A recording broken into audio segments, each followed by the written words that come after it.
պետք է ֆիքսի լայքերի համար օրգանիզմը պետք է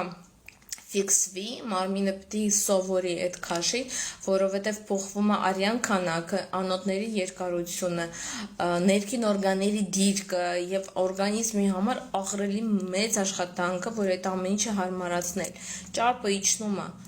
ճարպը բարձի նման, ինքը շատ ծավալուն է, եւ երբ որ ճարպը իջնում է, ներքին օրգաններն էլ ռիսկ կա, որ իրանք էլ են կախվելու ու իջնելու, որովհետև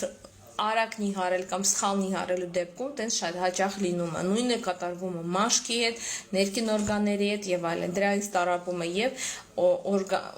օրգանիզմի բոլոր համակարգերի աշխատանքը եւ ներվային համակարգը եւ ամեն ինչը։ Դրա համար պետք է հասկանալ, որ օրգանիզմին ժամանակ է պետք, սովորացնել այդ քաշի, թող լինի 2-3 ամիս, եթե անհրաժեշտ է նույնիսկ հնարավոր է քաշը չի իջնի։ Դուք պետք է դրան պատրաստ լինեք։ Մանավանդ, եթե ձեզ մոտ կան հորմոնալ խնդիրներ, քնի ռեժիմի անկումներ,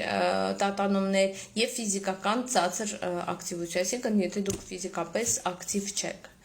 այդ ամեն ինչ կարա նպաստի։ Դրա համար ինչա պետք անել, պետք է լինել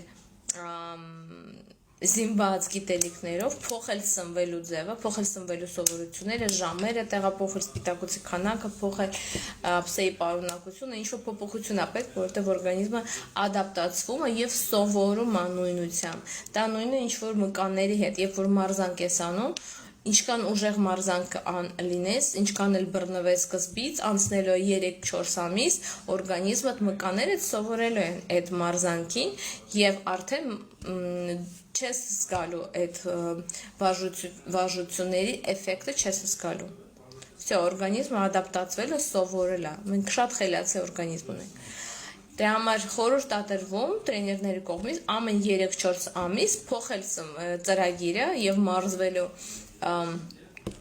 վարժությունների հերթականությունը, քաշը, երկարատևողությունը եւ այլն, որպեսզի օրգանիզմի համար մի փոքր ստրես լինի, շոկ լինի, փոփոխությունից ու նորից մկանները սկսում է աշխատել։ Ես դա զգացել եմ շատ, որովհետեւ բարբերաբար հետևողական ես մարզվում եմ,